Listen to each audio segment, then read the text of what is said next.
it was a time where I would teach at church, and I would teach at church. I got my classroom, and I am the coordinator for all the youth teachers. So I'm in church, right? They give a module, a pamphlet, or whatever. This is what we're supposed to teach. Well, I taught what I knew, and it wasn't that. I was teaching Islam in the church. The pastor came one time. He sat by my door. I'm sitting up here, I got my class. And he came and he said, whatever you teaching them, keep on. Don't even worry about the module. Then I got to the point of, I moved to another state. And then I just was like, man, I was at a church because it's easier to be with a lot of the people in my neighborhood, a lot of friends, a lot of family members, because they gonna be at the church. So I would go to church, but at the same time, it would still be something inside of me that I need to go to the mosque.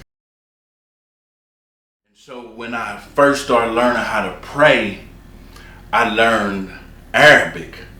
I learned the words in Arabic, but I didn't know what they meant. So I'm going through the motions saying the prayers, but I didn't know what they mean. And then one day I just said, I'm gonna learn this in English so I can at least understand whatever the transliteration of it is. I can have some type of understanding of what I'm doing to the best of my ability, the best of my understanding. And so when I would say my prayer, I would still say it in Arabic. However, I said it in English as well, and I got more out of it. I got different things out of it. Let me just say that. I'm going through the motions, you know, and as I'm going through the motions, okay, I'm feeling okay, I'm right. But when I spoke in English, I understood and I felt what was going on with me, and I got some out of both of them.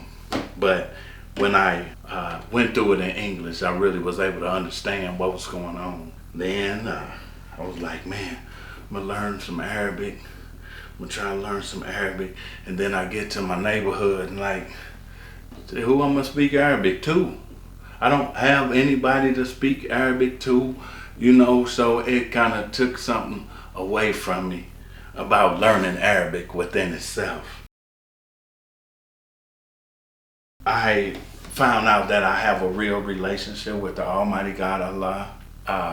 I know I can't send anybody to heaven or hell. There are a lot of religions, and when I look at religions, what I see is a whole bunch of scribes. And let's say if I take this book and I get a whole lot of people around. Here's a book of mine, actual facts, no guesswork. So if I get somebody around and they're going back to their respective areas, they're gonna say, somebody gonna say, God is black, yellow, white. Somebody gonna say, no, he got arrows. Somebody gonna say, no, it's a barcode. Looking at the barcode. Somebody gonna get something and they gonna be true to what they get, but they can't get everything because there's nobody go inside the book. They only seen what the outside of it was.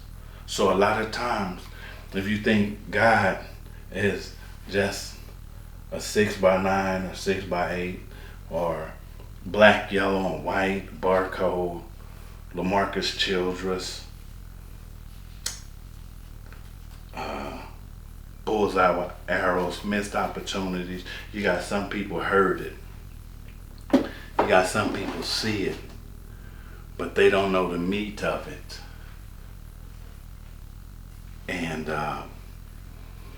That's how I see religion. And that is, so far, that's my journey to Islam. And as I said before, I'm self-taught. I don't live in a Muslim community.